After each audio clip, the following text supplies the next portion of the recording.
तो हम लोग आज motion in a plane start करेंगे। वेक्टर्स हमारा खत्म हो गया। वेक्टर्स के क्वेश्चंस भी आज मैंने सुबह भेज दिए थे। कुछ कुछ और क्वेश्चंस भेजने हैं, वो हम आज या कल तक में तुम लोगों को भेज देंगे, जिससे जो 3-4 दिन छुट्टी रहती है, फ्राइडे सैटरडे संडे 3 दिन जो ब्रेक मिलता है तुमको, उसमें तुम कर सको उन सब क्वेश्चंस को। तो डीपीपी वगैरह भेजेंगे। उसके अलावा अनामिका ने मांगा था वो ट्रिग्नोमेट्री वाला। अच्छा है, इस तरह से याद दिला दिया करो तो क्या रहता है कि शाम को जब क्लासेस खत्म होती है 9-10 बजे रात में, तब उसके बाद हम सारा चीज भेज दिया करेंगे। तो you can keep on sending me messages. कोई भी मैसेज आप भेजोगे तो वो ध्यान में रहता है। ऐसे क्या है कि ध्यान से उतर जाती हैं चीजें। बहुत सारे क्लासेस होते हैं। मेरी पर्टिकुलरली 10 घंटे रोज क्लास होती है, तो 10 घंटे पढ़ाते हैं और उसके बाद बाकी क्लासेस का प्रिपरेशन भी होता है, पीपीटी होता है, ये सारी चीजें होती हैं। तो आजकल तो 14-15 घंटे काम करना पड़ रहा है। आप लोग भी पढ़ाई करो उतना तो फिर सफल रहेगा इतना मेहनत, अदरवाइज तो फिर सफलता नहीं मिलेगी इस मेहनत की, है ना। दोनों तरफ से मेहनत होनी चाहिए ना, है ना बच्चों। Yes sir. Yes sir. Yes sir. चलिए स्टार्ट करते हैं। सर हाँ बेटा बताओ। सर वेक्टर से कुछ क्वेश्चंस में दिक्कत है सर। कौन से क्वेश्चंस में दिक्कत है बताओ। सर जो कल आप एक्सरसाइज देते ना 1 to 18 का, उसमें अच्छा, से कुछ क्वेश्चंस में। शिवर्मा में उसमें दिक्कत होगी। तुम मुझे वो क्वेश्चंस भेज देना, मैं वो डिस्कस कर लूंगा अगली क्लास में, ठीक है। यस। तो जिसको भी जो भी प्रॉब्लम होता है वो क्वेश्चन भेज दो। तो जो कॉमन क्वेश्चंस होंगे उनको डिस्कस कर लेंगे, और जो अलग से क्वेश्चंस होंगे उनको भी कोशिश करेंगे कि हम डिस्कस कर लें। बट कॉमन वाले तो पता चल जाएंगे ना, तो अलग अलग डाउट करने से अच्छा एक बार कॉमन सब लोग भेज दो।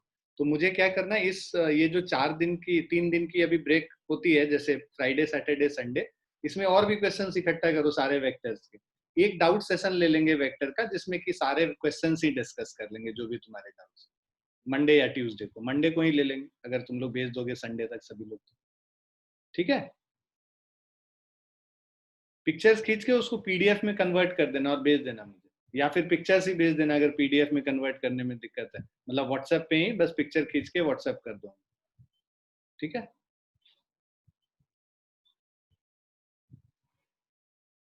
एक मुझे लगता है मॉस्किटो नेट वाले क्वेश्चन में तुमको डाउट होगा, I am sure. Yes sir. और एक वो और कैरम बोर्ड वाले में, हाँ पता है हमको। यही 2 क्वेश्चंस हैं उसमें जो थोड़े से चक्कर खिलाते हैं। करेंगे मंडे को दोनों क्वेश्चन लेते हैं, बाकियों को भी अटेम्प्ट कर लेने दो एक बारी। अटेम्प्ट करने के बाद क्वेश्चन बताने में ज्यादा मजा आता है ना। कोऑर्डिनेट्स लिख के करो अनामिका, बन जाएगा। और दूसरा वो जो कैरम बोर्ड वाला क्वेश्चन है ना, उसमें angle of incidence is equal to angle of reflection वाला कॉन्सेप्ट लगाओ, जहां पे कि रिबाउंड होता है, अपने आप बनेगा। देखो करके देखना एक बार। नहीं होगा तो मंडे को लेते हैं वो दोनों क्वेश्चन, ठीक है। ठीक। So motion with uniform velocity in a plane. तो पहले जैसे हम लोग motion in a straight line कर रहे थे, पहले हमने यूनिफॉर्म वेलोसिटी वाला किया, फिर यूनिफॉर्म एक्सेलरेशन वाला किया। उसी तरह से इसको भी बांट देते हैं 2 पार्ट में। एक यूनिफॉर्म वेलोसिटी वाला करेंगे जो कि प्लेन में एक ऑब्जेक्ट यूनिफॉर्म वेलोसिटी से मूव कर रहा है, दूसरा यूनिफॉर्म एक्सेलरेशन से मूव कर रहा है। ये दोनों करने के बाद हम लोग बोट रिवर प्रॉब्लम वाला करेंगे, जो रिलेटिव वेलोसिटी जो प्लेन में होता है, रिलेटिव वेलोसिटी कह लो, रिजल्टेंट वेलोसिटी कह लो, जो भी कह लो। और उसके अलावा एक अम्ब्रेला वाला प्रॉब्लम होता है कि बारिश हो रही है तो किस एंगल में अम्ब्रेला को पकड़ना होता है जिससे पानी से बच सकें। तो ये जो 4 पोर्शन करने के बाद फिर हम लोग प्रोजेक्टाइल करेंगे। प्रोजेक्टाइल मोशन काफी इंपॉर्टेंट है, काफी सवाल पूछे जाते हैं उससे। प्रोजेक्टाइल मोशन करने के बाद फिर हमारा ये पूरा जो है मोशन इन अ प्लेन वाला चैप्टर खत्म हो जाएगा। तो अच्छा इंटरेस्टिंग टॉपिक्स है, बहुत मजा आएगा इसमें करने में। पहला तो खैर ये इंट्रोडक्शन है। So consider a point object moving in XY plane with a uniform velocity v. Suppose O is the origin for measuring time and position of the object. Let the object be at a position A at time t1 and at position B at time t2, where OA is equal to r1 and OB is equal to r2. मान लो एक object है, ये XY plane है, जैसे यहाँ पे दिख रहा है x एक्सिस और ये y एक्सिस दिख रहा है आपको। विथ एक ऑब्जेक्ट जो है इसमें यूनिफॉर्म वेलोसिटी से मूव कर रहा है, ओरिजिन O है, ये 0,0 इसका कोऑर्डिनेट्स हो गया, और ये जो है A से B तक मूव कर रहा है. O is the origin for measuring time and position of the object. Let the object be at position A at time t1. तो टाइम t1 पे ये A पॉइंट पे एक ऑब्जेक्ट है, और टाइम t2 पे ये ऑब्जेक्ट कहाँ पहुंच गया, B पॉइंट पे पहुंच गया. OA जो A का पोजीशन वेक्टर है, OA वेक्टर, सो OA वेक्टर को हम R1 से रिप्रेजेंट कर रहे हैं, और दूसरा जो हमारा OB वेक्टर है, ये OB वेक्टर R2 से हम लोग रिप्रेजेंट कर रहे हैं. नाउ डिस्प्लेसमेंट पे आते हैं. The displacement of the object in time interval t2 minus t1 is AB. तो हम लोग को डिस्प्लेसमेंट निकालना है t2 minus t1 time interval में. ये हमारा डिस्प्लेसमेंट हो गया AB वेक्टर, राइट. सो डिस्प्लेसमेंट वेक्टर होता क्या है? डिस्प्लेसमेंट वेक्टर जो है हम लोग पहले भी किए थे. सो displacement vector AB is equal to final position vector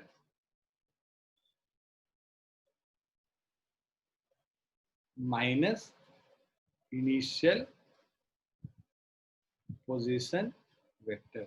So final position vector क्या है? B पॉइंट पे पहुंचा है, उसका पोजीशन वेक्टर OB है, जिसको हम लोग किससे रिप्रेजेंट कर रहे हैं? R2 से रिप्रेजेंट कर रहे हैं. और इनिशियल पोजीशन वेक्टर जो है वो OA है, और उसको किससे रिप्रेजेंट कर रहे हैं हम लोग? R1 से रिप्रेजेंट कर रहे हैं. अब डिस्प्लेसमेंट वेक्टर AB जो हमारा होगा, ये AB vector is equal to R2 vector minus of R1 vector. ये हमारा डिस्प्लेसमेंट वेक्टर है, ठीक है. So the displacement of the object in time interval t2 minus t1 is AB. So according to triangle law of vectors, OA plus AB is equal to AB. So जो triangle law से तुम देखो, ये जो same चीज इसको prove कर रहे हैं ट्राइंगल लॉ से, तो ये जो ट्राइंगल लॉ में ये वाला साइड OA प्लस ये वाला साइड AB, तो हमारा पहले वाले के टेल से लास्ट वाले के हेड तक लेके जाएंगे, OB वेक्टर इन दोनों का सम हो जाता है. OA वेक्टर हम लोग का पता है कि, अच्छा, AB वेक्टर को हम लोग क्या लिख लेंगे? OB minus OA. OA को लेफ्ट राइट साइड लेके जाएंगे तो OB वेक्टर R2 है, R2 माइनस R1 हमारा AB वेक्टर हो गया, जिसको डिस्प्लेसमेंट वेक्टर कहते हैं. और उसी से ये आता है कि भाई displacement vector AB is final position vector minus initial position vector. So if the position coordinates of the objects at point A and B are x1, y1 and x2, y2, A point का अगर coordinate है x1, y1 और B point का coordinate है x2, y2, ठीक है. सो जो R1 vector होगा, है ना, R1 वेक्टर क्या हो जाएगा? ये जो इसका कोऑर्डिनेट माइनस इसका कोऑर्डिनेट, है ना. सो this is x1i plus y1j हमारा R1 वेक्टर हो गया, और R2 वेक्टर हमारा हो जाएगा x2i प्लस y2j. अब इन दोनों को अगर हम लोग यहाँ पे AB वेक्टर में पुट कर लेंगे, सो AB vector is R2 minus R1, मतलब x2i plus y2j minus of x1i minus y1j. अब साथ में ले आते हैं इन दोनों को, x2 और मतलब i वाला कंपोनेंट को, तो ये हो जाएगा x2 minus x1i plus y2 minus y1j. तो अगर हम लोग को उसका कोऑर्डिनेट पता रहता है, तो इसका कोऑर्डिनेट फाइनल वाला मतलब B पॉइंट का कक्षा कोचिंग सेंट्रल कक्षा. प्लीज म्यूट कर लो बेटा अपने आप को.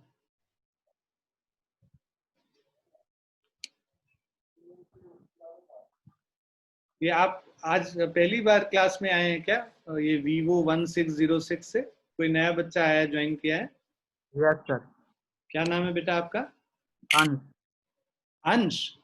Yes sir. अच्छा. और कैसा रहा था आपका 10th क्लास का मार्क्स वगैरह? अच्छा था? कैसा था सर? सेकंड डिवीजन था सर. अच्छा अच्छा. अभी नीट की तैयारी कर रहे हैं? Yes sir. अच्छा अच्छा, चलिए बहुत बढ़िया. तो हम लोग आज motion in a plane start किए हैं. तो अभी तुरंत ज्वाइन किए या शुरू में ही आ गए थे? नहीं सर, अभी तुरंत ज्वाइन किए सर. अच्छा अच्छा. तो हम लोग अभी बस शुरू ही किए, पहला ही स्लाइड है ये. तो हम लोग डिस्प्लेसमेंट वेक्टर पढ़ रहे थे कि भाई डिस्प्लेसमेंट वेक्टर क्या होता है। तो डिस्प्लेसमेंट वेक्टर हम लोग बोले फाइनल पोजीशन वेक्टर और इनिशियल पोजीशन वेक्टर का डिफरेंस होता है।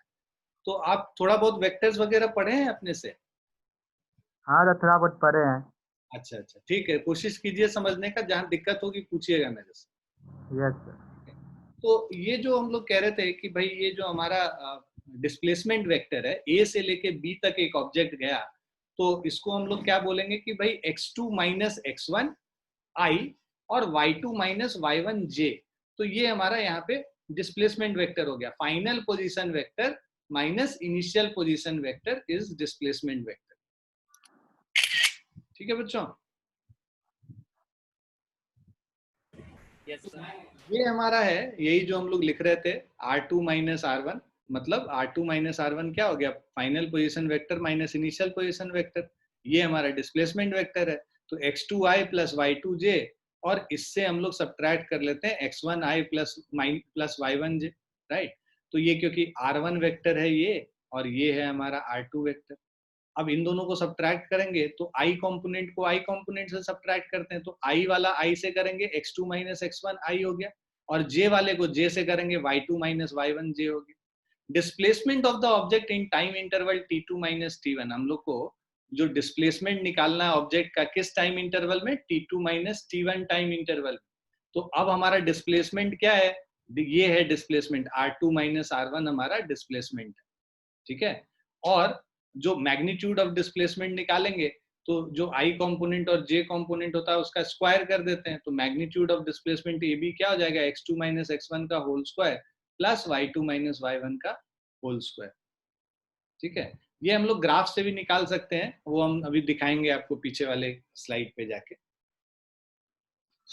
अगर आप देखें यहाँ पे, अगर आप लोग को ए बी डिस्टेंस निकालना होता तो ये हम इसको अगर एक्सटेंड कर देते हैं यहाँ पे, और ये पॉइंट मान लेते हैं C, तो ये जो होगा डिस्टेंस, ये क्या हो जाएगा, y2 माइनस y1 हो जाएगा।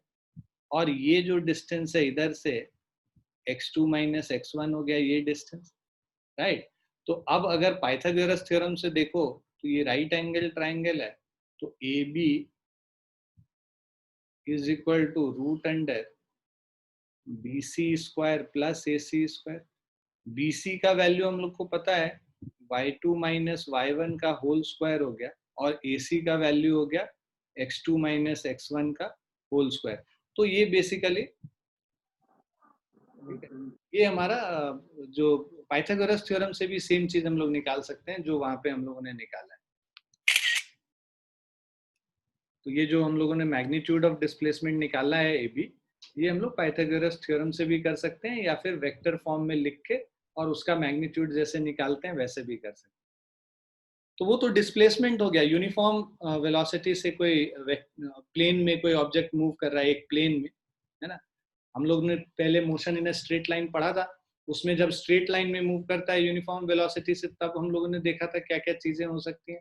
यहाँ पे प्लेन में मूव कर रहा है, स्ट्रेट लाइन में नहीं मूव करके प्लेन में मूव कर रहा है, एक्स वाई प्लेन में, तो एक्स कोऑर्डिनेट और वाई कोऑर्डिनेट दोनों चेंज हो रहा है। अब वेलोसिटी की बात करते हैं। Since velocity is equal to displacement by time taken, हम लोगों को पता है वेलोसिटी एक वेक्टर क्वांटिटी है which is equal to displacement by time taken. तो अगर वेक्टर फॉर्म में लिखोगे तो v वेक्टर जो है डिस्प्लेसमेंट को रिप्रेजेंट, वेलोसिटी को रिप्रेजेंट कर रहा है, और डिस्प्लेसमेंट हमें पता है final position vector minus initial position vector है R2 माइनस R1, और टाइम टेकन कितना हो जाएगा, R1 से R2 जाने में T2 माइनस T1 टाइम लगेगा, क्योंकि T1 टाइम इंस्टेंट पे मान लो 2 सेकंड पे था वो R1 पे, और 4 सेकंड पे पहुंच गया R2 पे, तो टोटल टाइम कितना होगा, 4 माइनस 2 करके निकालेंगे जो इंटरवल है टाइम, तो इसीलिए T2 माइनस T1 लिखा हुआ है। So V is equal to R2 minus R1 by T2 minus T1। ये वेक्टर फॉर्म में अगर हम लिखें इसी को displacement by time taken. Since the object is moving with a uniform velocity, hence this value of velocity is same for all values of T1 and T2. तो because ये जो है यूनिफॉर्म वेलोसिटी से मूव कर रहा है, तो same value for all values between T1 and T2, T1 से T2 तक के बीच में जितने भी वैल्यूज होंगे टाइम के, हर टाइम पे सेम वेलोसिटी होगा। क्यों? क्योंकि ऑब्जेक्ट यूनिफॉर्म वेलोसिटी से मूव कर रहा है। क्लियर है बच्चों? Yes, sir. Yes, sir. अब हम लोग आते हैं equation of motion of object पे, है ना। अगर ये यूनिफॉर्म वेलोसिटी से मूव कर रहा है ना, तो distance is equal to velocity into time होता है। तो displacement is velocity into time. So displacement r2 minus r1 है, वेलोसिटी v है, और time taken t2 minus t1 है। तो डिस्प्लेसमेंट जो r2 माइनस r1 है, this is equal to v times t2 minus t1, right. So this is our displacement. और ये final position निकालना है, तो R2 is equal to R1 plus V times T2 minus T1, minus R1 इधर चला आएगा, तो R2 is equal to R1 plus V times T2 minus T1। तो ये बेसिक पहले तो था कि displacement is equal to velocity into time interval, ये चीज हो गया। और ये क्या हो गया, final position vector. Position vector को पीवी से रिप्रेजेंट कर रहा है। Final position vector is equal to initial position vector plus velocity into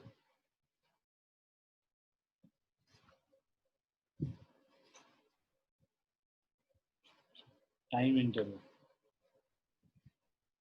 So let us consider at time t is equal to 0, the object is at A, where position vector with respect to O is r0 and x0 y0 are the coordinates of the point A. तो देखो time t is equal to 0 पे हम लोग consider करते हैं object is at A, where position vector with respect to O is, मान लो जो initial position vector है O के रेस्पेक्ट में A पॉइंट पे जो पोजीशन वेक्टर है उसको r0 से रिप्रेजेंट कर रहे हैं, r0 से, और x0 y0 are the coordinates of point है। तो ये जो r0 है इसका पोजीशन वेक्टर, इसका A पॉइंट का कोऑर्डिनेट है x0, y0।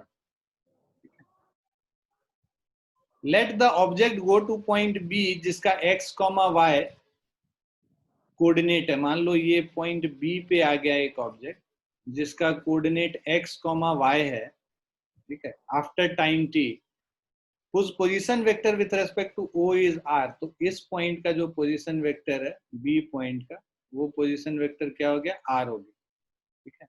Then replacing r2 by r and r1 by r0, यहाँ पे जो r2 r है और r1 r0 से रिप्लेस कर लेंगे।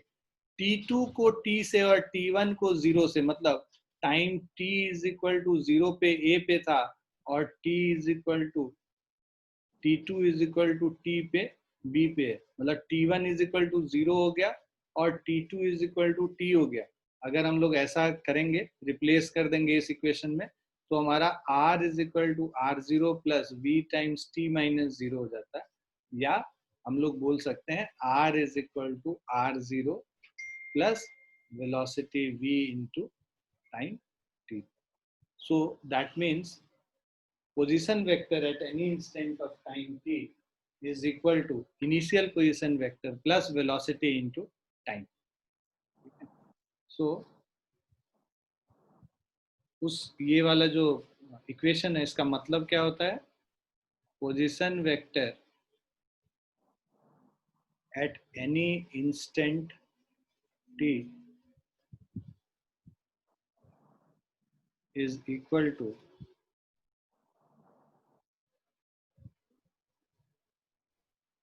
position vector at t is equal to 0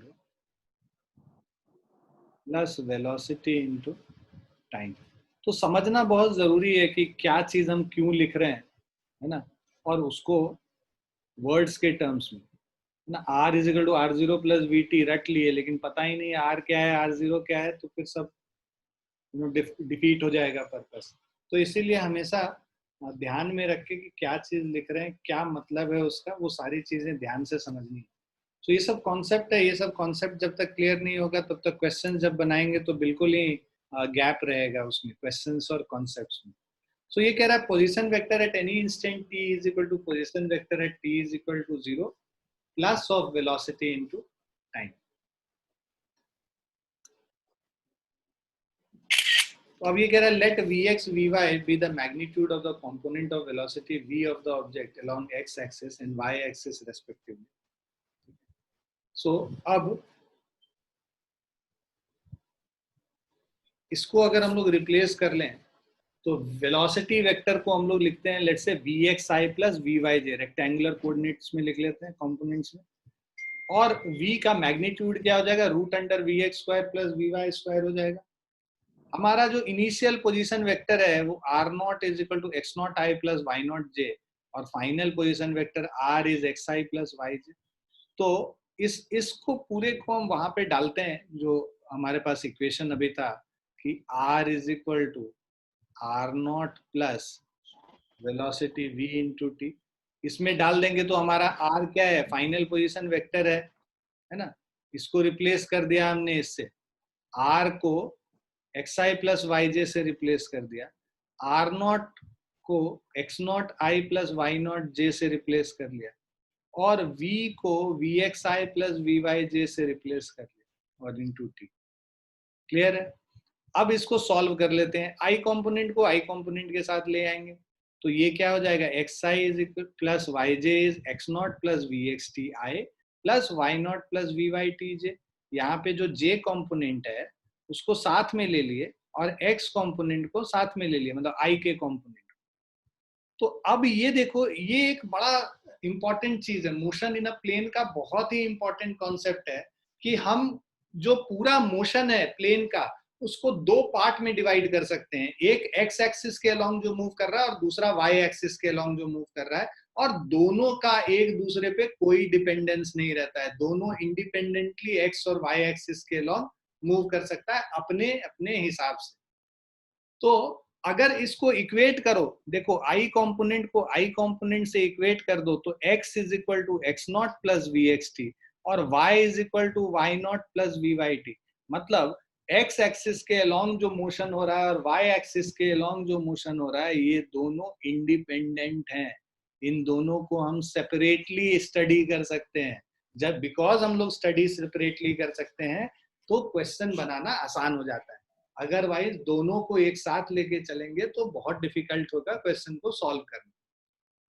So this equation is true only if the coefficient of I and j on both sides of this equation are separately equal. So from 6 and 7 we note that ये important है यहाँ से.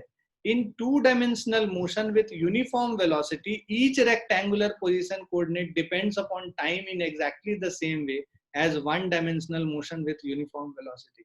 तो हम ये two dimensional motion को दो part में डिवाइड कर देते हैं. वन डायमेंशनल में एक एक्स एक्सिस के लॉन्ग मोशन को गवर्न करेगा और दूसरा वाई एक्सिस के मोशन को गवर्न करेगा, और दोनों सेपरेटली हम लोग उस पॉइंट के कोऑर्डिनेट को अलग अलग निकाला जा सकता है. क्लियर है ये सबको? Yes, sir. Yes, sir. अब जो इक्वेशन पाथ होता है, इक्वेशन ऑफ पाथ जो होता है इसको हम लोग ट्रैजेक्टरी भी कहते हैं. ठीक है. तो जब मोशन इन अ प्लेन की बात आती है तो ट्रैजेक्टरी की भी बात आ जाती है, क्योंकि मोशन इन अ प्लेन में एक्स एक्सिस और वाई एक्सिस दोनों के अराउंड अबाउट मोशन हो रहा होता है. तो ट्रैजेक्टरी बहुत इंपॉर्टेंट हो जाता है. जो इक्वेशन ऑफ पाथ है, जो पाथ हम लोग ले रहे हैं.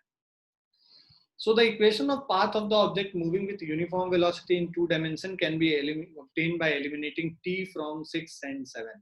तो t को हम लोग अगर एलिमिनेट कर दें तो हमारे पास जो इक्वेशन था, राइट, सो वो था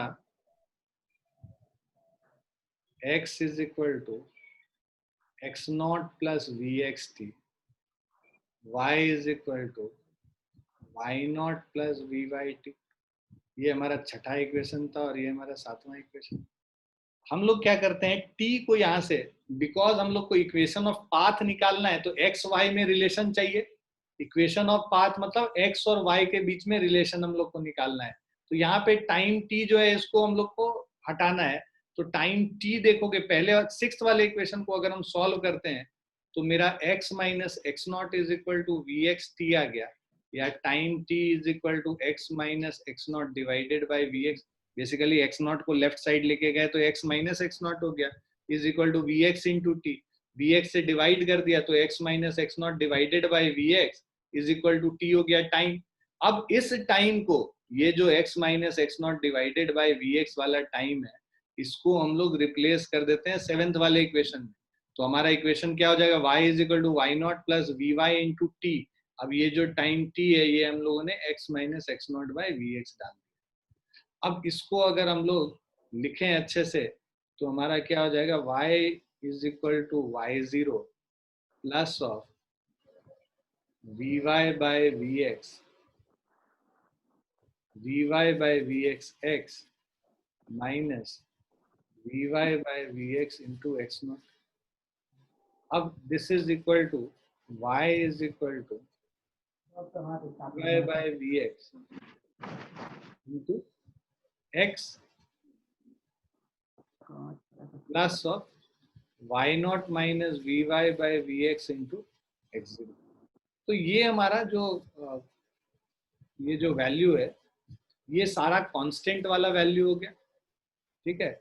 और ये जो है ये पूरा जो इक्वेशन है, तुम देखोगे बाद में तुम लोग जब कोऑर्डिनेट ज्योमेट्री पढ़ोगे, कोऑर्डिनेट ज्योमेट्री तो अभी नहीं पढ़ा होगा तुम लोगों ने,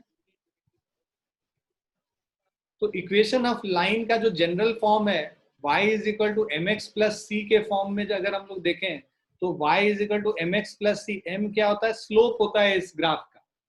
मतलब इक्वेशन स्ट्रेट लाइन का जो ग्राफ बनाओगे इसमें स्लोप का मतलब ये जो x एक्सिस यहाँ पे, ये जो लाइन है x एक्सिस से जो एंगल थीटा बनाता है उसका स्लोप का मतलब m is equal to tan theta, tan of the angle made by this straight line with the positive x axis।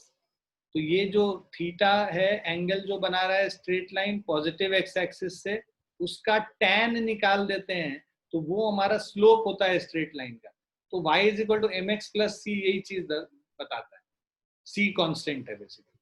तो एम एक्स प्लस सी, यहाँ पे देखो ये जो चीज है ये m का काम कर रहा है, y is equal to m into x plus of some constant c, ये पूरा c हो गया।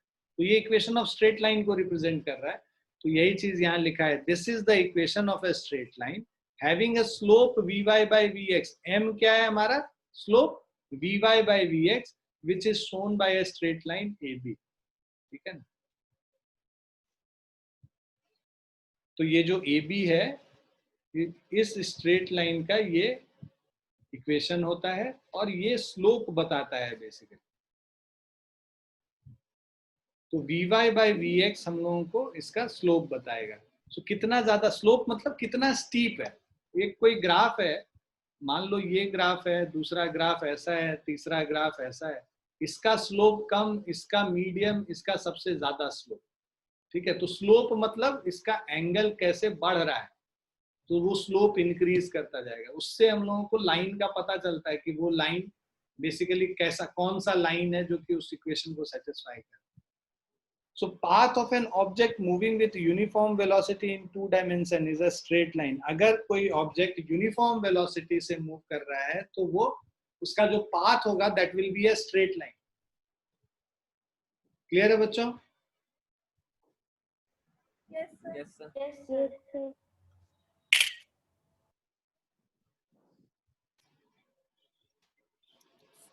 अब फटाफट कुछ क्वेश्चंस करते हैं। ये पहला क्वेश्चन कह रहा है the position of the particle is given by r is equal to,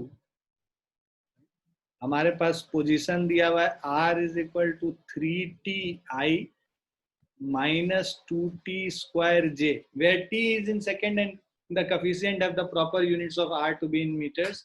Find first distance of particle from origin at t is equal to 2 seconds। तो distance of particle from origin का मतलब क्या हो गया कि अगर ऐसे देखो ये ऑब्जेक्ट ए पे है, ये ओ हो गया, ओ ए को हम लोग रिप्रेजेंट कर रहे हैं ये आर वेक्टर से, तो तुमको बेसिकली डिस्टेंस निकालने बोला है, मतलब इसका मैग्नीट्यूड ओ ए का मैग्नीट्यूड निकाल लेंगे। So distance O A is equal to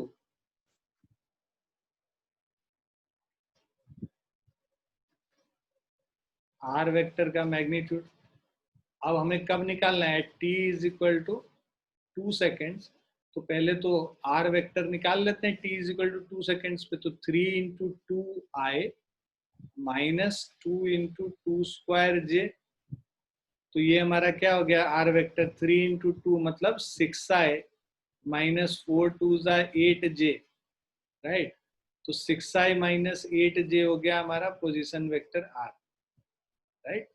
जब हमें पोजीशन वेक्टर पता चल गया 6i -8j, अब जो डिस्टेंस हम लोगों को OA निकालना है तो वो आर वेक्टर का मैग्नीट्यूड है।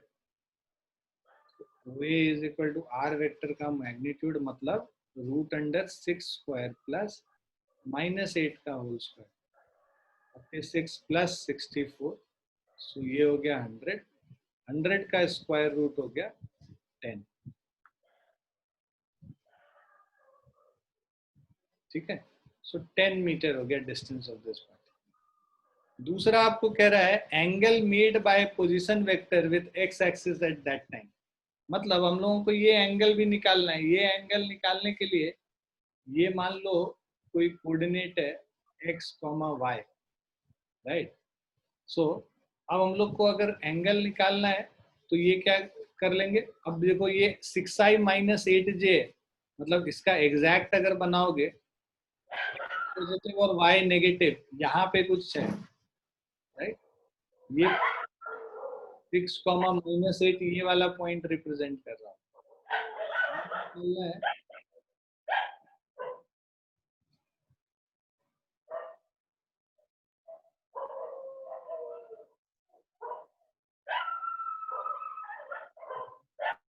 म्यूट कर लो अपना, तो कुत्ते उत्ते की आवाज आती है अदरवाइज। हाँ जी, तो ये 6, -8 है हमारे पास। तो ये डिस्टेंस, अगर डिस्टेंस देखोगे तो ये 8 है और ये 6 है। हम लोगों को क्या निकालना है, ये angle made by position vector with x axis, ये थीटा निकालना है। तो tan theta is equal to 8/6 हो जाएगा। डिस्टेंस तो ये वाला चीज 8 ही है और ये लेंथ 6 है, 8/6 हो जाएगा। So 8/6 is 4/3. So theta is equal to tan inverse 4/3. तो tan inverse 4/3 कल मैंने भेजा है, उसको कैसे देखते हैं अभी एक बार देख के बताते हैं, तब तुम लोग को समझ में आएगा। ये tan inverse 1.33 हम लोग को निकालना है, ठीक है।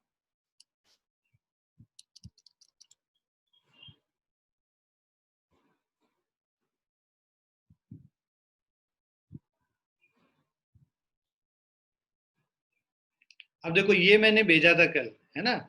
तो अब इसमें हम लोग क्या करेंगे, tan वाले में चले जाएंगे। सबको दिख रहा है ना ये? Yes, sir.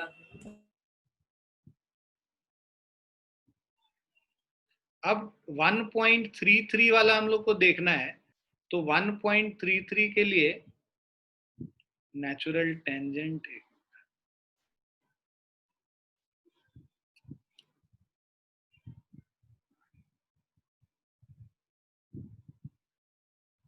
देखो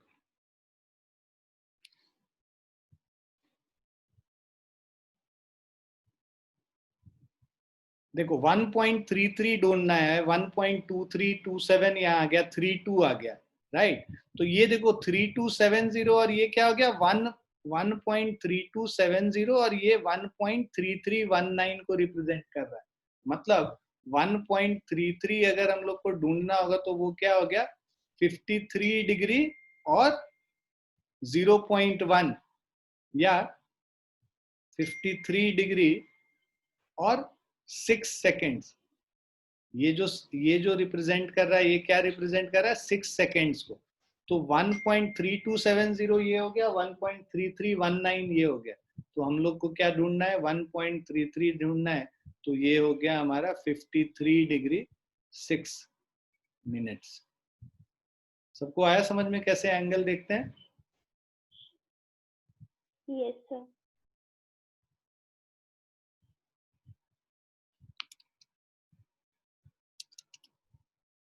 सो वही चीज, वैसे तो हम लोग को tan इनवर्स 4/3 का हम लोगों को पता ही है 53 डिग्री होता है। मैंने जो 37 और 53 डिग्री वाला याद करने के लिए बोला था, तो theta is equal to 53 degree हो गया।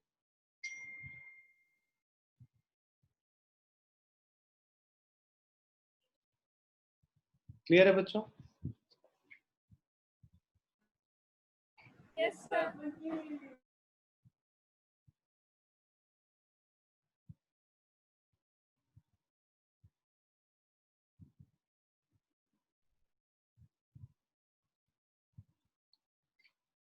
लिख लिया सभी ने? Yes, Yes, sir. sir.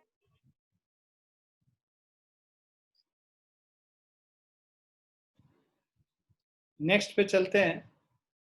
The position of a particle is given by r is equal to 2ti plus t square, where t is in second and the coefficient have proper units for r. Displacement vector of the particle in first 3 seconds.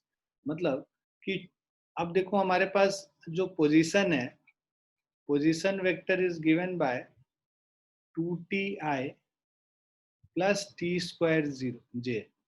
Now at t is equal to 0, जो initial position हम लोग निकालेंगे, right? So initial position t is equal to 0 पे r0 से हम लोग represent करते हैं. r0 is equal to 2 into 0i plus 0 square j. So जो r0 वेक्टर है वो 0i प्लस 0j हो गया. ठीक है, तो मतलब ये 0 वेक्टर हो गया. ठीक है, नल वेक्टर. उसके बाद कह रहा है फर्स्ट 3 सेकेंड्स में हम लोग को डिस्प्लेसमेंट निकालना था, तो हम लोग r vector at t is equal to 3 seconds निकालेंगे. r vector 2 into 3i plus 3 square j निकलेगा. तो जो r वेक्टर है वो हमारा निकल गया 6i प्लस 9j. सो ये फर्स्ट, ये सेकेंड. अब डिस्प्लेसमेंट वेक्टर जो निकालते हैं पहला वाला, so displacement is equal to vector final position vector minus initial position vector.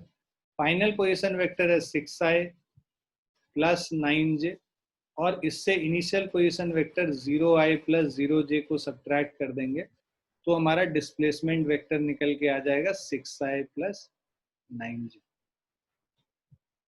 Clear है? Now magnitude of displacement during this time, हम लोगों को मैग्नीट्यूड भी इसका निकालना है. So displacement vector r minus r0 का मैग्नीट्यूड कर देंगे तो this is root under 6 square plus 9 square. So 36 plus 81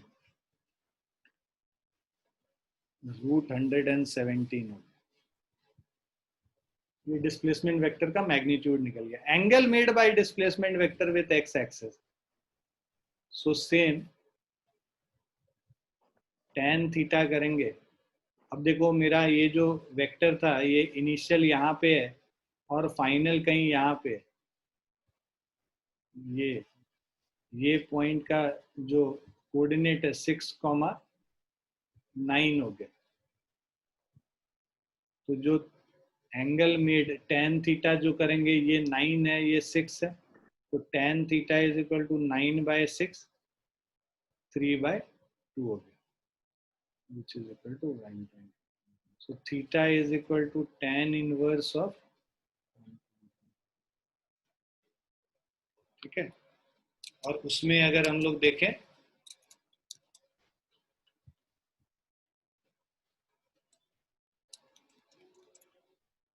इसमें 1.5 का वैल्यू अगर हम लोग देखेंगे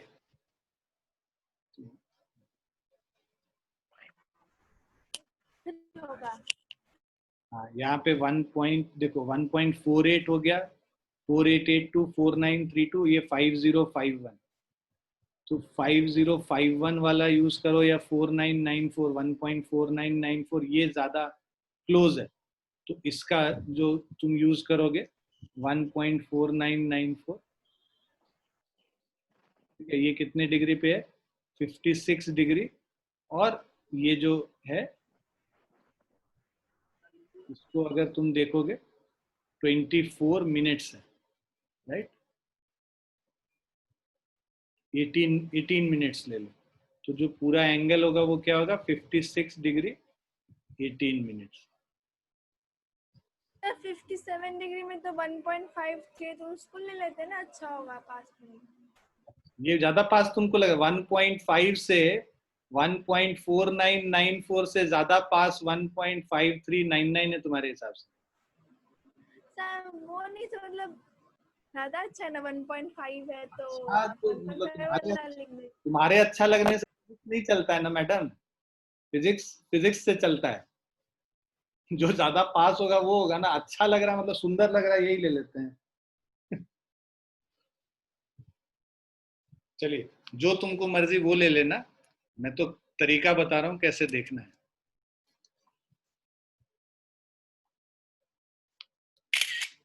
आ गया सबको समझ? Yes sir. Yes, sir.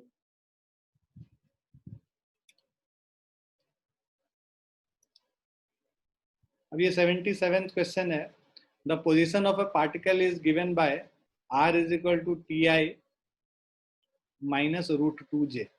ठीक है, तो ये हमारा पोजीशन वेक्टर दे रखा है।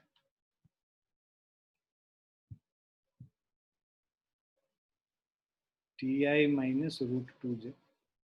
Now, where t is in seconds and coefficients have the proper units for r to be in meter, in first 4 seconds, find the average velocity of the particle.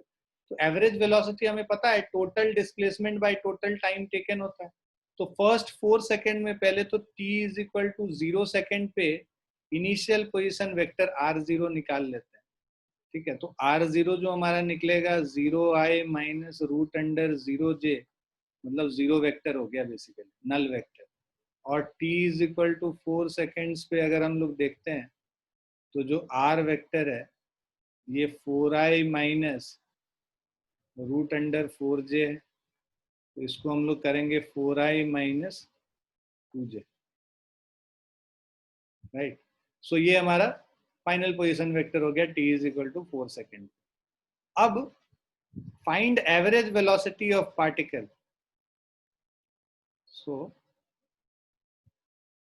Average velocity is equal to net displacement, total displacement.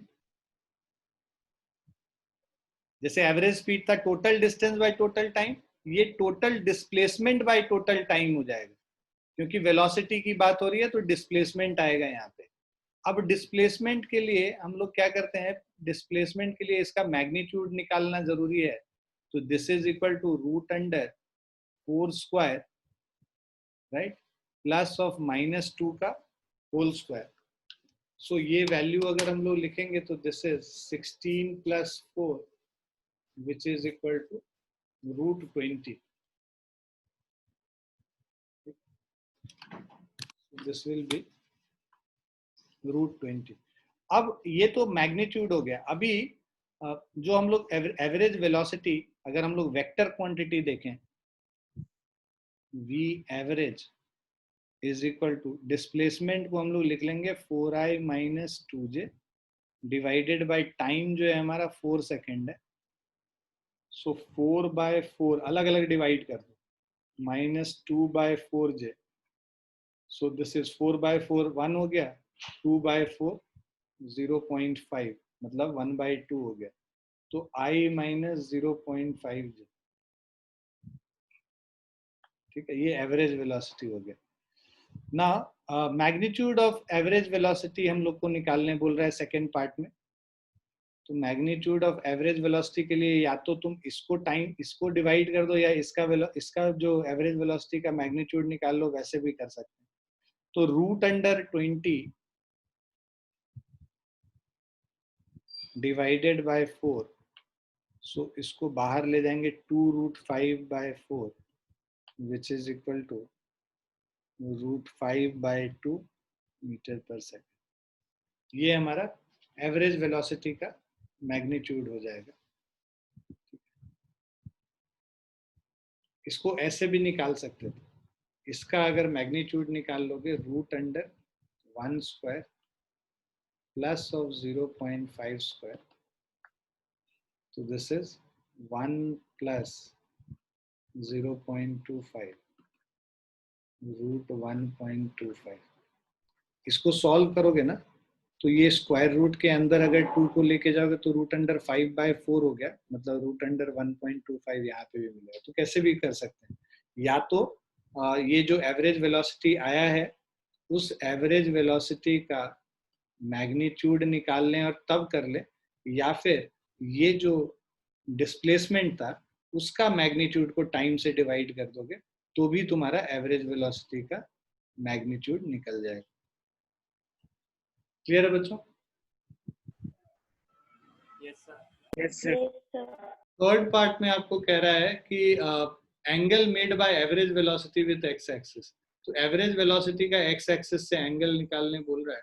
तो ये आप देखो tan theta is equal to जो भी y component होता है उसका magnitude, negative positive लेने की जरूरत नहीं है, 0.5/1, क्योंकि ये जो इसका ग्राफ जो बनेगा बिकॉज y नेगेटिव है x पॉजिटिव है तो ये होगा बेसिकली, ये 0.5 है और ये हमारा 1 है।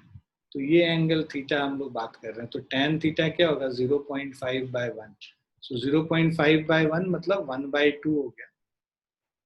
सो theta is equal to tan inverse of 1/2, tan inverse of 0.5 भी लिख सकते हैं, और जो हमारा टेबल है उसमें से निकाल के देख के बता सकते हैं।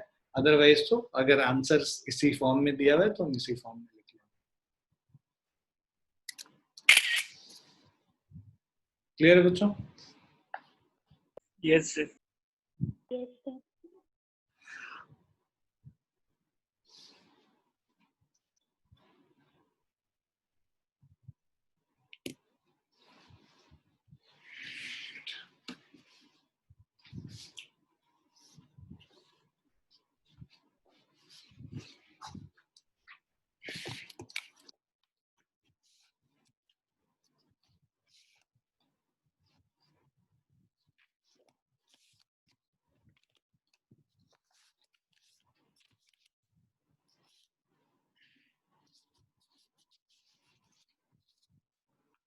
लिख लिया सबने? Yes, sir.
हाँ जी, ये दो क्वेश्चन था डाउट ना तुम्हारा अनामिका, ये कैरम वाला और ये वाला। Yes sir. करते हैं इसको पहले।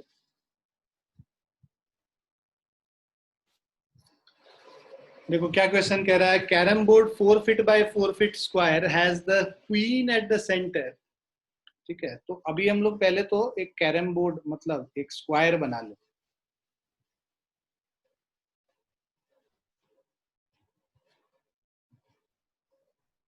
और ये 4 फीट बाय 4 फीट है, मतलब ये भी 4 फीट हो गया और ये भी 4 फीट हो गया। Has queen at the centre, queen यहाँ पे सेंटर पे है, right. The queen hit by the striker moves to the front edge, rebounds and goes in the hole behind the striking line। यहाँ पे होल में आना है इसको, तो ये इधर जाएगा और उसके बाद स्ट्राइक करके यहाँ आएगा, इधर गया और इधर आया।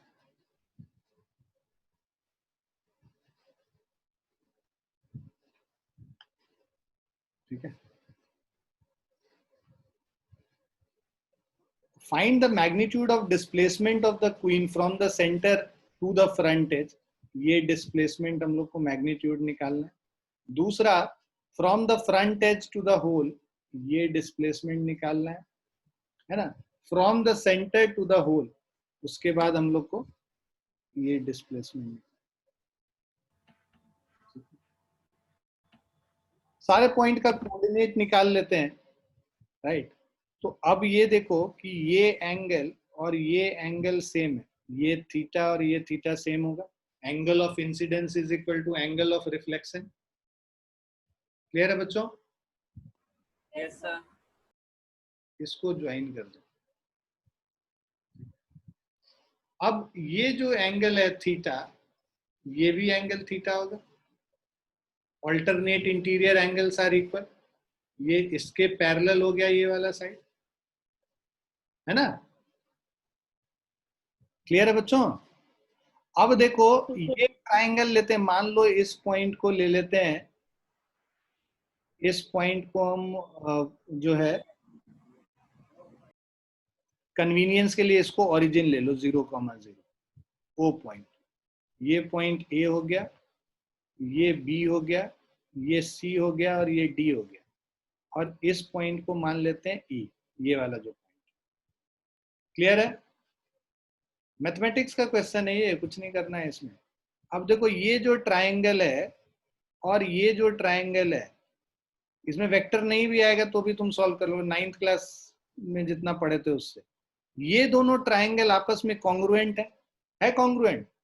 देखो ये एंगल इसके बराबर हो गया, ये 90 डिग्री 90 डिग्री हो गया, और उसके अलावा ये जो मिड पॉइंट है तो ये जो डिस्टेंस होगा ये इसके बराबर होगा ना। ये इसलिए कॉन्ग्रुएंस कंडीशन से दोनों ट्राइंगल कॉन्ग्रुएंट हो गया। आ गया समझ? So triangle AEB is congruent to triangle CDB, है ना बच्चों। तो इससे क्या आ गया, BE is equal to BD आ गया, राइट।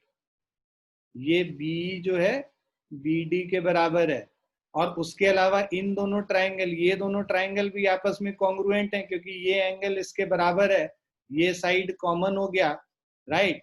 और ये जो डिस्टेंस है ये भी इक्वल होगा, ये एंगल भी इक्वल है, तो ये दोनों ट्राइंगल मतलब ये भी इसके बराबर हो गया, ये साइड ये साइड ये साइड तीनों बराबर हो गए, राइट। तो यहां से लेके यहां तक कितना है, ये बेसिकली 2 फीट है ना। ये जो डिस्टेंस OD है, OD is equal to 2 feet, तो ये क्या हो जाएगा, OE is equal to BE is equal to BD is equal to OD divided by 3, which is equal to 2/3 feet।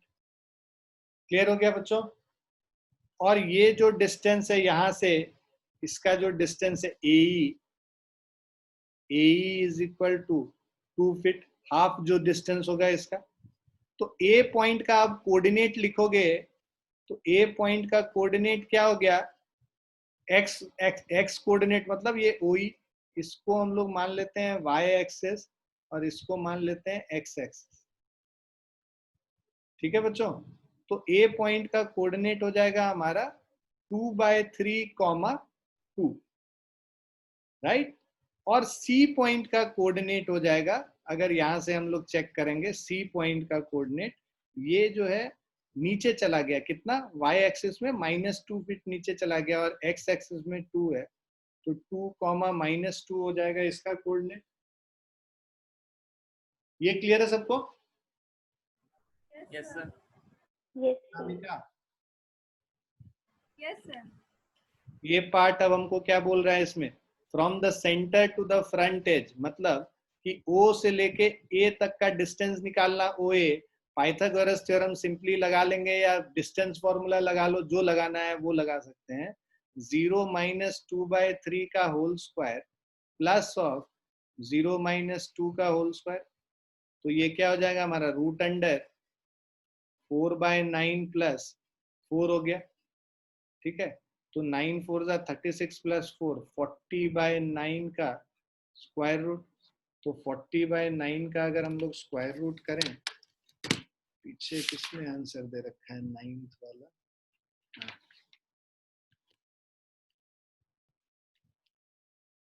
40 divided by 9.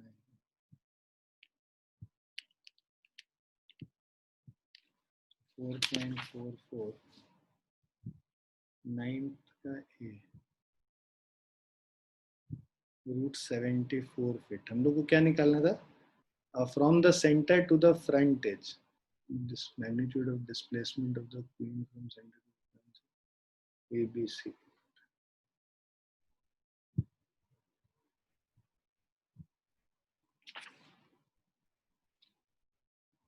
अच्छा ये 8th क्वेश्चन है। अच्छा 8th का ए पार्ट है 2/3। हाँ ठीक है, सो इसको हम लोग निकाल सकते हैं, इसको बाहर कर लेंगे।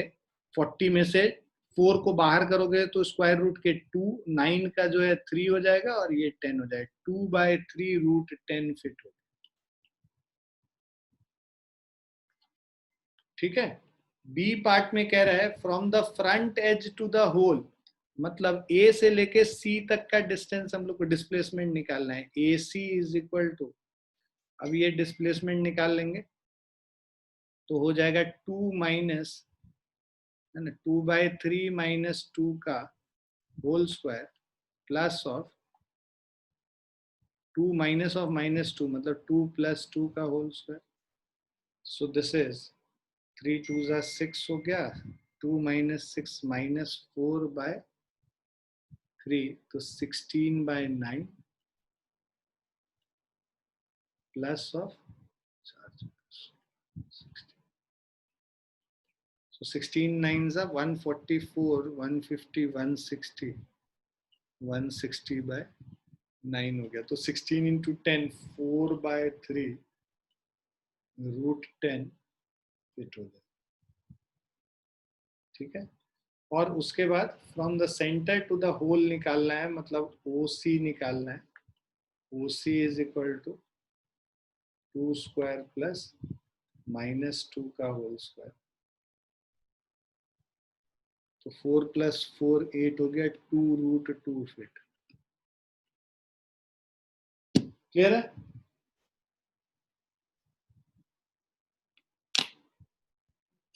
क्लियर है बच्चों? Yes, sir.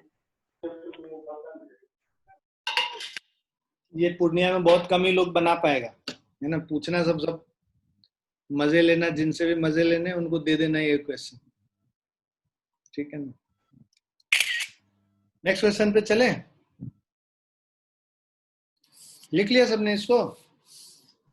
Yes, sir. Next पे चलते हैं। Mosquito net over 7 feet into 4 feet bed is 3 feet high. तो ये 3 डायमेंशनल फॉर्म हो गया है ना। तो 3 डायमेंशन में पहले तो मॉस्किटो नेट बनाया जाए।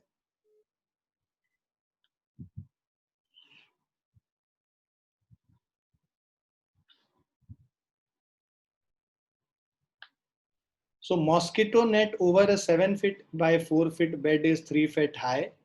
The net has a hole at one corner of the bed through which a mosquito enters the net. It flies and sits at the diagonally opposite upper corner of the net.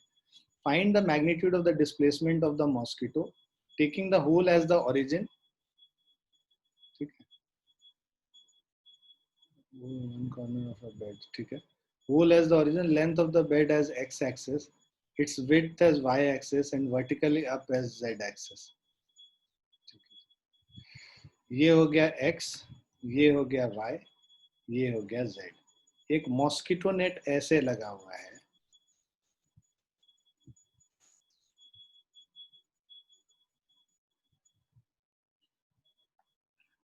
तो ये हमारा bed हो गया और हमारा जो mosquito net है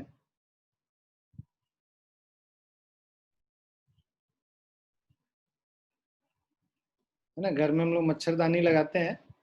उस मच्छरदानी में एक एंड पे मॉस्किटो घुसा, मच्छर घुसा, और कहाँ बैठा वो देखते हैं अभी। क्लियर है ये सभी को? Yes, sir. ये XY प्लेन पे ये बेड हो गया हमारा है। इस कॉर्नर पे जहां से मच्छर घुस रहा है उसको कह रहा है ओरिजिन लेने। इस कॉर्नर से एक होल है जिससे कि मच्छर घुस गया अंदर। So mosquito net over 7 feet by 4 feet bed, है ना। तो देखो जब भी 7 फीट बाय 4 फीट लिखा होता है ना, लेंथ बाय ब्रेथ लिखा होता है। तो लेंथ बाय ब्रेथ, अब कह रहा है कि यहाँ पे hole as origin, length of the breadth as length of the bed as x axis, तो ये हो गया 7, 0, 0, ये पॉइंट, इस पॉइंट का कोऑर्डिनेट करेंगे। अच्छा ये जो है ये पूरा 7 फीट है, ये जो है लेंथ यहाँ से यहाँ ये 4 फीट है, और जो हाइट हो गया वो 3 फीट है।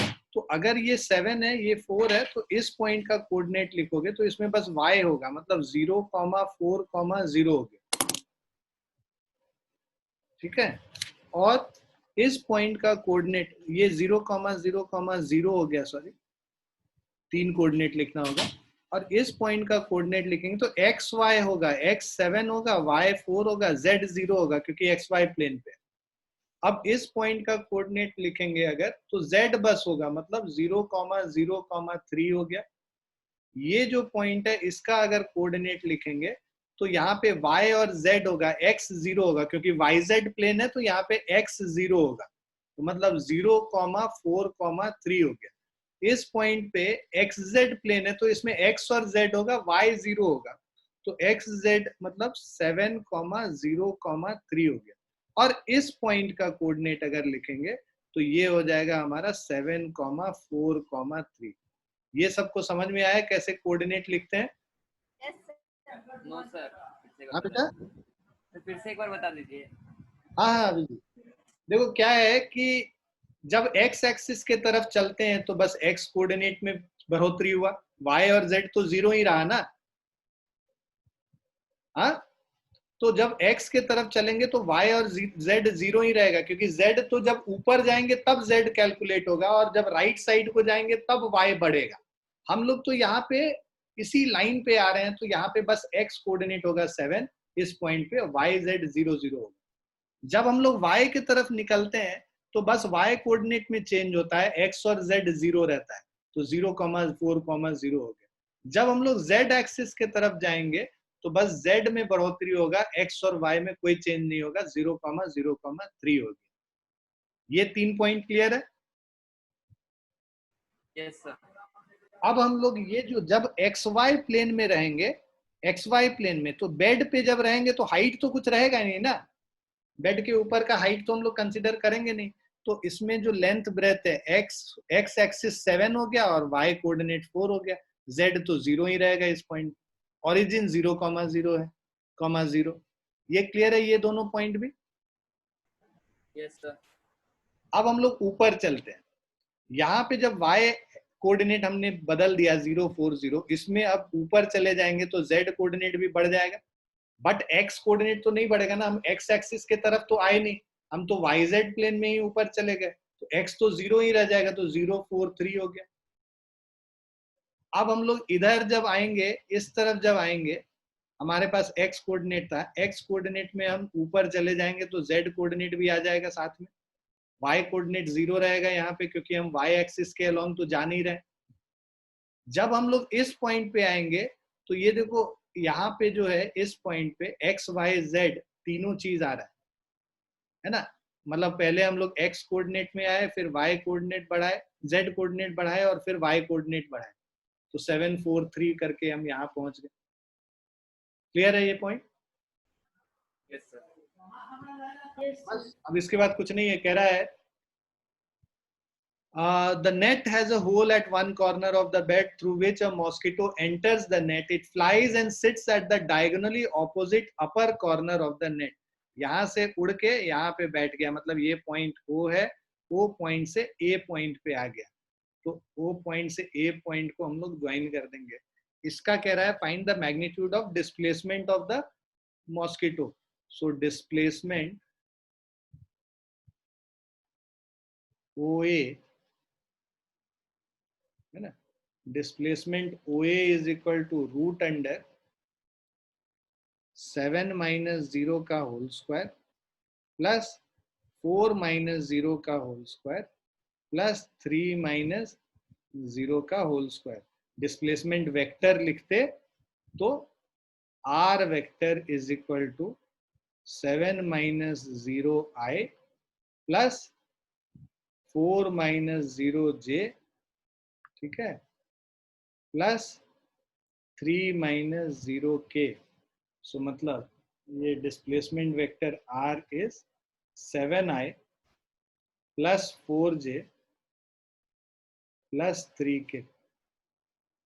सो ये क्या हो गया, रूट अंडर 7 स्क्वायर मतलब 49 प्लस 16 प्लस 9। तो ये 49 प्लस 16 65 प्लस 9 रूट 74 हो गया। तो पहला वाला का आंसर रूट 74 फिट है। अब बी पार्ट में कह रहा है taking the hole as the origin the length of the breadth write the components of displacement vector. तो 7i plus 4j plus 3k, तो ये हमारा कंपोनेंट हो गया। x कंपोनेंट 7 हो गया, y कंपोनेंट 4 हो गया और z कंपोनेंट 3 हो गया। तो कंपोनेंट्स क्या हो जाएंगे 7, 4, 3। ये बी पार्ट हो गया। डिफिकल्ट था क्या? तो सर बस कोऑर्डिनेट्स लिखने से तो बन जाता है। हाँ नहीं कोई बात नहीं। मतलब बेसिकली देखो ये सब नई नई चीजें हैं, तुम जितनी नई चीजें देखोगे उतनी बारी पहली बार में थोड़ा सा हिचक होएगा, धीरे धीरे हो जाएगा। सो प्रॉब्लम एक और चीज क्या तुम लोग को करना है, कभी भी क्वेश्चन देखो तो करने की कोशिश करो, ठीक है। पहली बार में मेरे से भी नहीं बना था। जब मैं आईआईटी की तैयारी कर रहा था, हमारे टाइम में भी एच.सी. वर्मा ही सबसे बड़ी किताब हुआ करती थी। मैंने भी जब पहली बार बनाया था तो नहीं बना था। लेकिन हम लोगों के टाइम में क्या है कि इतना ज्यादा ये नहीं था कि हम टीचर से जाके पूछ लें। और ये तो बेसिकली जो पढ़ाते थे, बोकारो में रह के मैंने पढ़ाई की थी अपने समय में। फिर बाकी दिल्ली में पढ़ाई की थी। तो 11th क्लास बोकारो में थे और 12th क्लास दिल्ली में थे। तो मेरे से पहली बार नहीं बना, बट लेकिन मैं लगा रहा, है ना। और तुम यकीन नहीं करोगे, ये दोनों क्वेश्चन मैंने खुद से बनाया था। टाइम लगा था मुझे, 4-5 दिन हमको लगा, मतलब 3-4 बार अटेम्प्ट किए, 5 बार अटेम्प्ट किए। तो क्वेश्चंस ऐसे आएंगे, तुमको क्या करना है कि जैसे कूलिंग पीरियड होता है बेसिकली, तुमने आज अटेम्प्ट किया, अब उसके बाद फिर तुरंत उसको मत पूछो, उसको फिर छोड़ दो। उस दिन मान लो रात में तुम अटेम्प्ट कर रहे हो, तुम छोड़ दो, सुबह उठ के फिर से एक बार देखो उसको। फ्रेश माइंड से कभी भी सोचते हैं ना, तो एक नई दिशा में सोच से नई दिशा में वो सॉल्व होने की कोशिश होती है प्रॉब्लम। तो जब भी अभी भी हमको कोई प्रॉब्लम होता है ना, मान लो तुमने कोई प्रॉब्लम दिया, मेरे से पहली बार में नहीं बना, है ना। हम इंसान हैं, हम भगवान तो है नहीं, सारा क्वेश्चन हम बना सकते हैं। और कोई अगर बोलता है उसको सब चीज आता है, तो वो भी गलत बोलता है, झूठ बोल रहा है। किसी को भी सब चीज नहीं आ सकता है, राइट। कुछ ना कुछ ऐसा दुनिया में है जो उसको नहीं आता होगा, है ना। तो जब अभी भी नहीं बनेगा तो हम क्या करते हैं, छोड़ देते हैं। अगले दिन सुबह फिर से उठते हैं और बेसिक कॉन्सेप्ट के साथ फिर से ये डायग्राम वायग्राम बना के कोशिश करते हैं बनाने की। डायग्राम क्यों हम बनाते हैं, उससे क्लैरिटी आती है थॉट्स की। तो देखो अभी हम लोग बनाए तो कितना क्लियर होता गया चीज।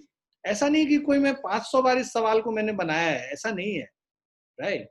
तो द थिंग इज कि जब भी तुमको कोई क्वेश्चन आता है, उसको विजुअलाइज करो पहले कि क्या चीज है। आंख बंद करो, सोचो भाई मच्छरदानी लगा हुआ है, कहाँ पे होल है, कौन सा ओरिजिन ले रहे हैं, क्या हम उसका डायग्राम बना सकते हैं। और उसका डायग्राम बनाने के बाद तब सॉल्व करने की कोशिश करो। It will always be easy, मतलब तुम कर पाओगे या कर पाओगे, जो भी बच्चे हैं यहाँ पे। इस चीज को, ये गुरु मंत्र है फिजिक्स का बेसिकली। फिजिक्स में खासकर जो हम मैकेनिक्स कर रहे हैं ये पोर्शन, और फिजिक्स इसलिए भी इंटरेस्टिंग भी है, तुम सब चीज विजुअलाइज कर सकते हो। तुम लाइफ में, रियल लाइफ सिचुएशंस में चीजों को देख सकते हो। भाई मेरा ये मानना है, केमिस्ट्री में कौन सा रिएक्शन कौन से एटम के अंदर घुस के किया, वो तो ना तो तुम देख सकते हो ना जान सकते हो, तो रटना ही है भैया कि ये रिएक्शन होता है। दुनिया में लिखा हुआ है किताब में, उसको समझ लो यही होता है। बट ये मच्छरदानी में मच्छर घुसने वाला जो कॉन्सेप्ट है, ये रोज डे टू डे लाइफ में हम देखते हैं यार, रोज मच्छर घुस जाता है, रोज काटता है रात में, नहीं। हाँ, तो फिजिक्स इसीलिए थोड़ा सा इंटरेस्टिंग हो जाता है, क्योंकि तुम्हारे रियल लाइफ सिचुएशन से बहुत हद तक मैच करता रहता है। खासकर ये मैकेनिक्स वाला पोर्शन जहाँ पे हम लोग रोटेशन तक पढ़ेंगे ना, वो बहुत इंटरेस्टिंग है। मतलब चीजों को हम डे टू डे लाइफ में देख सकते हैं होते हुए। वैसे जब वहां पे मैग्नेटिज्म और इलेक्ट्रोस्टैट्स वगैरह आता है, तब थोड़ा बहुत ऊपर, मतलब विजुअलाइजेशन बंद होता है। बट उसका भी हम तरीका बताएंगे, क्योंकि मैं खुद इलेक्ट्रिकल इंजीनियर हूँ। तो एक वो इलेक्ट्रिकल वाली चीजों से मेरा खुद खासा प्यार रहता है। है ना, लोगों का इंटरेस्ट जग जाता है ना कि वो चीज देर तक आप दूर तक पढ़े हैं तो आपको थोड़ा ज्यादा ज्ञान देने का मन करता है। बट मैकेनिक्स पर्सनली मेरा फेवरेट अगर पूछो फिजिक्स में तो मैकेनिक्स सबसे ज्यादा मुझे अच्छा लगता है, क्योंकि उसमें हम चीजों को देख सकते हैं, बना सकते हैं कि क्या चीज हो रहा होगा एक्चुअली। मजा आया दोनों क्वेश्चन करके? Yes, sir. Yes, sir. चलो बहुत बढ़िया, चलते हैं अब आगे, हम लोग आगे का पढ़ते हैं, है ना। और मेरे बातों का थोड़ा ये मत रखा करो तुम लोग, ये भी एक चीज बता दें, मेरे साथ अगर पढ़ना है 2 साल तो हम बहुत सारा चीज बोलेंगे, गुस्सा भी करेंगे, डांटेंगे भी, है ना। उन सब चीज को झाड़ते चले जाना है कि अच्छा सर प्यार करते हैं इसीलिए डांटते हैं, है ना। इस चीज को हमेशा ध्यान रखना। तुम लोग से बहुत अटैचमेंट है मेरा, अटैचमेंट इसलिए कि मैं भी वहीं से बिलोंग करता हूँ जहाँ से तुम लोग, वो अटैचमेंट हमेशा रहेगा तुम लोगों से, ठीक है। तो आज हम जो नोएडा में जो पढ़ाते हैं और दिल्ली में जो पढ़ाते हैं और तुमको जो पढ़ाएंगे, तुम्हारे लिए एक अलग अफेक्शन रहेगा हमेशा, ठीक है।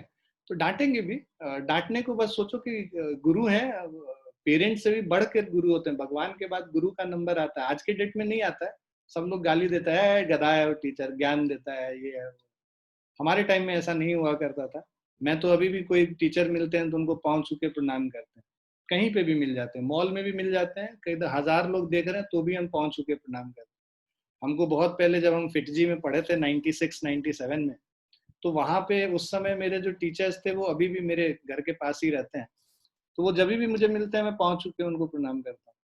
मैथ्स पढ़ाते थे हमको, तो अभी भी इनफैक्ट पूर्णिया भी जाते हैं तो वहाँ पे भी जो टीचर हमको बहुत बचपन में छोटे क्लास में 4th 5th में जो हमको कभी पढ़ाए होंगे, वो भी अगर हमको दिखते हैं तो उनको जरूर हम पाँव छू के प्रणाम करते हैं। तो वो एक अफेक्शन रखो, वो एक रेस्पेक्ट रखो, तुम्हारे तरफ से रेस्पेक्ट रहेगा, हमारे तरफ से जो है ना वो एक आशीर्वाद के फॉर्म में फ्लो करता है। मेरे लिए नहीं, मतलब हर गुरु के लिए वैसा तुम्हारा भावना होता है।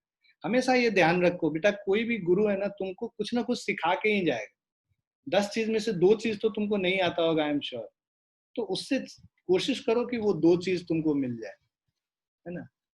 कभी भी कंपैरिजन मत करो कि ये इससे पढ़ लेते हैं, वो उससे, वो टीचर अच्छा ये टीचर खराब। एक एक गुरु मानो उसको, और वो जैसा बताते हैं वैसा वैसा करते जाओ। मेंटर को बनाना बहुत जरूरी है। कोई भी कॉम्पिटिटिव एग्जाम्स क्रैक करने के लिए हिस्ट्री उठा के देख लो, इनफैक्ट जो भी किए हैं उनसे पूछ लो, वो हमेशा एक आदमी की बात सुन के उसको फॉलो करते हैं।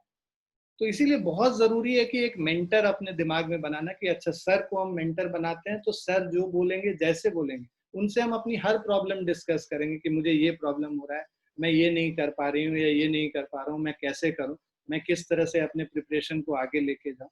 ये सब बहुत फर्क करता है ना। हम तो पिछले 12 साल से ये चीज कर रहे हैं, हम देख रहे हैं कि एक मेंटर बनाना बहुत जरूरी है। पढ़ाने के लिए तुमको बहुत लोग मिल जाएंगे, बट जो तुम्हारा भला चाहते हुए तुमको मेंटरशिप करेगा वैसा एक ही आदमी होगा लाइफ में, ठीक है।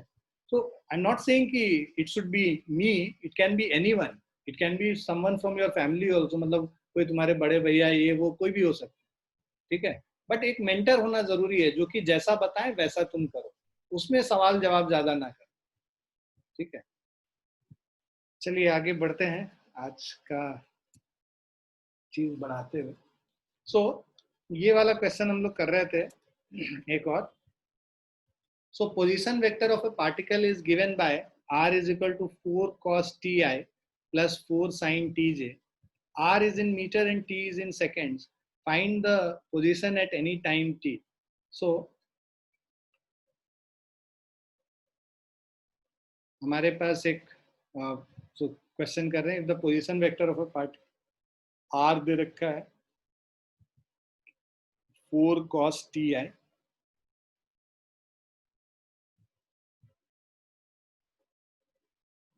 plus 4 sin tj. r is in meter, t is in second. Find the velocity at any time t. तो देखो वेलोसिटी निकालना है, तो वेलोसिटी मैंने क्या बोला था, rate of change of displacement velocity होता है ना। तो dr बाई dt, तुम क्या करो डिस्प्लेस मतलब rate of change of displacement, displacement यहाँ लिख लो 4 cos ti plus 4 sin tj। Clear है बच्चों? Yes, sir. अब हम लोग क्या करेंगे, इसको डिफरेंशिएट कर देंगे। तुम लोग को फॉर्मूला मैंने बताया था, differentiation of cos theta with respect to theta. क्या होता है कॉस थीटा का डिफरेंशिएशन, कौन बताएगा मुझे? Minus sine theta. बहुत बढ़िया, बहुत बढ़िया, बहुत बढ़िया डिम्पल। एकदम रोज जो है नई नई चीजें देख के तुम लोग का सुन के हमको बहुत अच्छा लगता है। साइन थीटा का differentiation cos theta. Cos theta, बहुत बढ़िया। तो अब हम लोग इसको कर लेते हैं। 4 तो कांस्टेंट है, डी बाई डी टी को अंदर लेके चले जाएंगे। 4 times differentiation of cos t with respect to time plus 4 times differentiation of sine t with respect to time. cos t का डिफरेंशिएशन माइनस साइन टी हो जाता है, तो -4 sine T I plus 4 sine t का differentiation cos t, तो 4 cos t j, है ना। तो थीटा के रेस्पेक्ट में कर रहे थे तो साइन थीटा था, यहाँ t के रेस्पेक्ट में कर रहे हैं तो साइन t होगा। -4 sine T I plus 4 cos t j।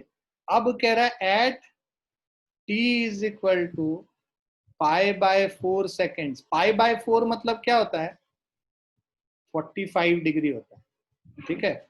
Radian से कन्वर्ट कैसे करते हैं मैंने बताया था, पाई बाय 4 को 180 बाय पाई से डिवाइड कर मल्टीप्लाई कर लेते हैं। पाई पाई गया, ये 45 डिग्री हो गया।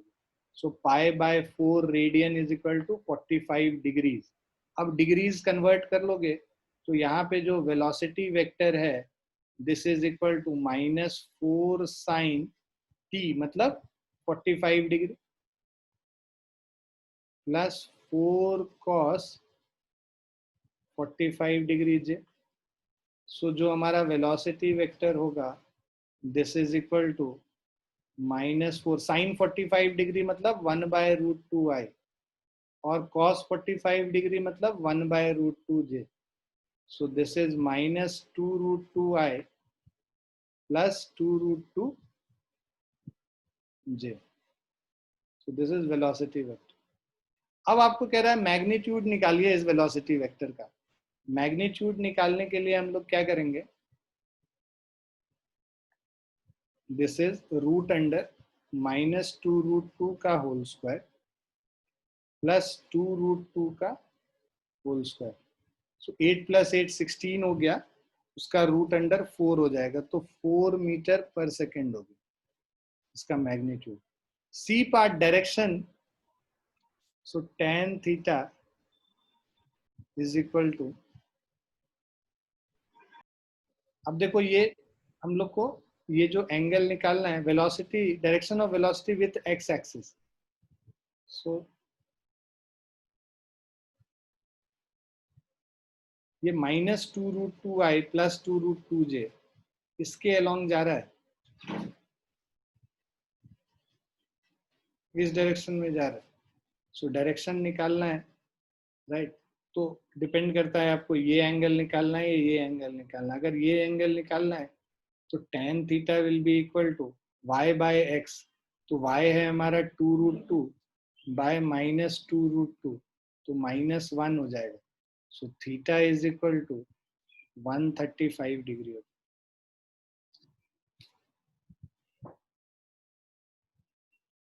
क्लियर है बच्चों? Yes, sir. Yes, sir.